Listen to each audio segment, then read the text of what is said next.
if you're in it for the bald jokes, you're in the right place because I try and take them from everyone before they actually use them on me. But anyhow, okay, so welcome to our thing. Premeditated opinions.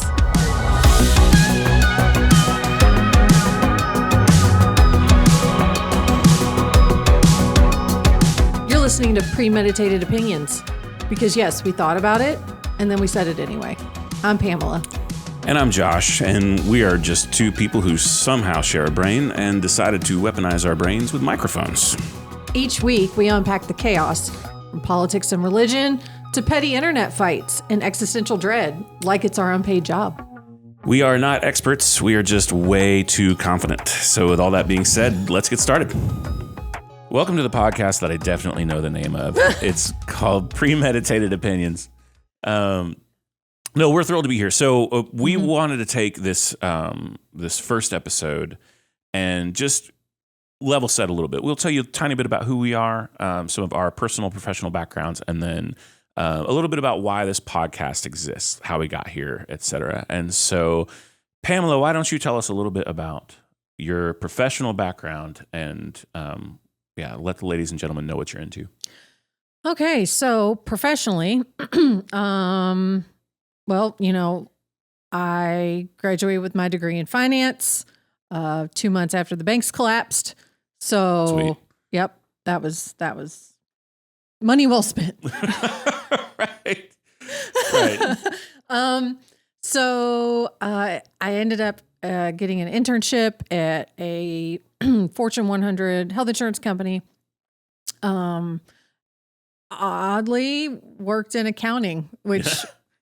As Sweet. Josh knows, I originally started out in accounting for my degree and then promptly exited that path and then found myself right back in it. So I worked in accounts payable for a while, and then I finally got promoted to where I was barely making what my degree should be paying me. But basically, my career started in corporate finance and pivoted a little bit within that to the project space and became what is now known as a business analyst, which at the time, I literally thought they just made that title up. Right.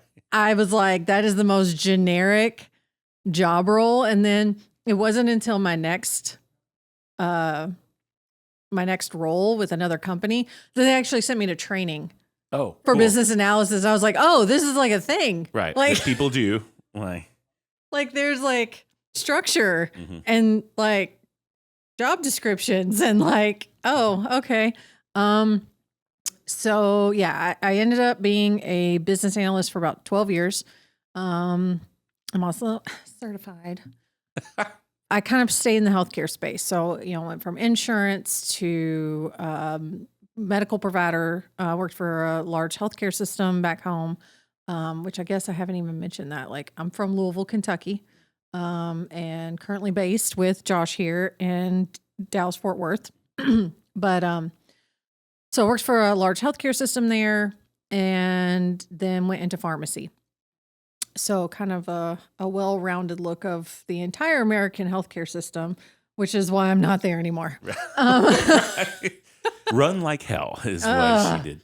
I will say it is a good place to start your career. Went through a couple of transitions, took a couple of breaks, got my master's degree, and most recently, I worked for a Salesforce implementation partner, and now I do what I want.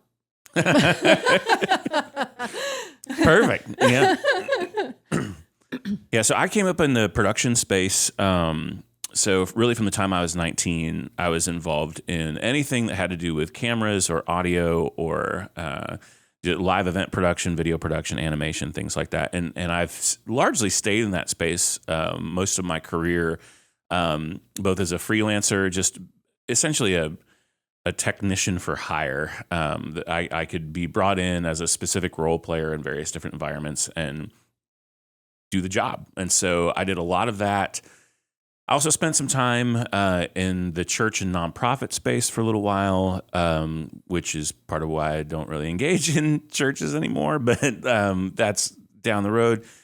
It was good to me, though, in that it gave me some really good hands-on experience with just sort of week-over-week events. It's basically what churches are. And so it's a lot of the same kind of equipment that I was using in corporate event spaces and things like that, just packaged a little differently. Mm-hmm. So I worked in those spaces for a while. I'm also a working musician, and so that was a good fit for church spaces. And so I cut my teeth on stage in church environments, and now I'm also a musician for hire. And so I play a lot of guitar, play some drums, do some singing, and that's very much a side hustle.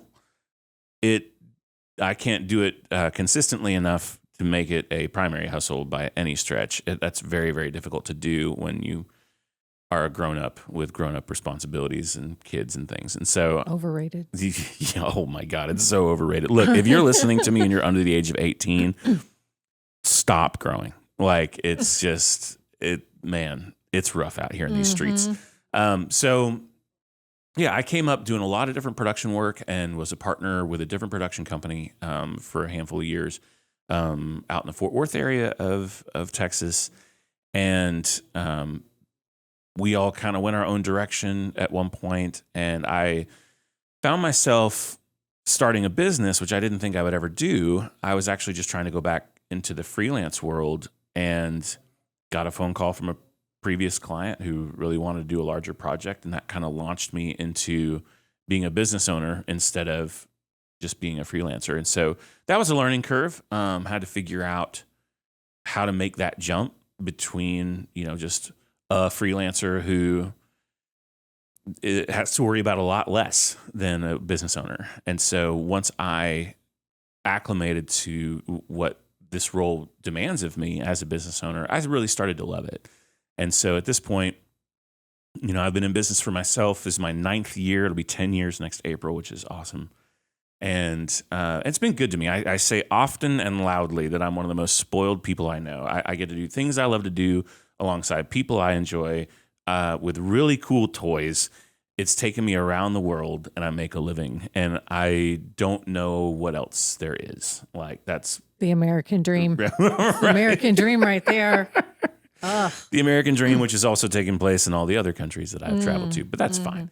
But I really enjoy what I do. And then in my personal life, I am married. I've got 2 kids, ages 9 and 11. And, that part of my life keeps me busy. And it's also very enjoyable. I love being a dad. You'll hear plenty about kids on this podcast. You'll hear plenty about just marital culture and things like that. Like, it's all fair game in this space. But tell us a little bit about what your personal life looks like. Yeah. So just like you, I was going to say, just like you, I'm married to Josh. Right. Yeah. You're not married to Josh, but I am married to another Josh. Mm-hmm.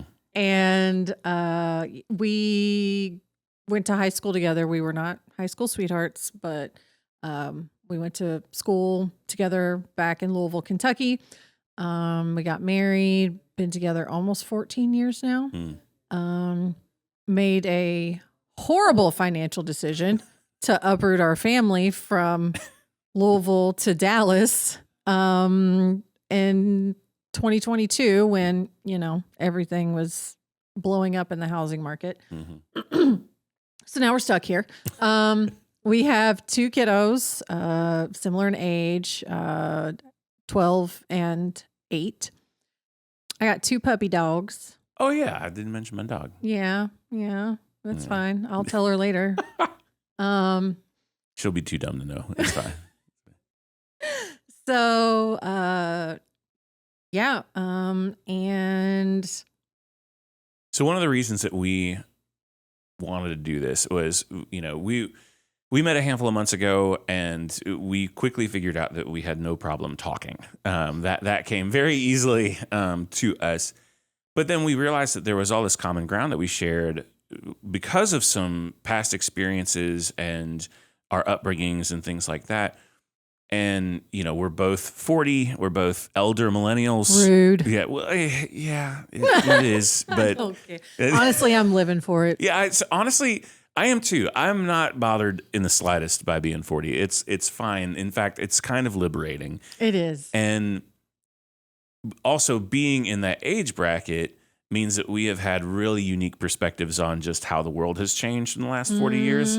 And because we can remember a time before cell phones and social media, and we know how to work computers better than our parents do still. So we kind of occupy a really critical space.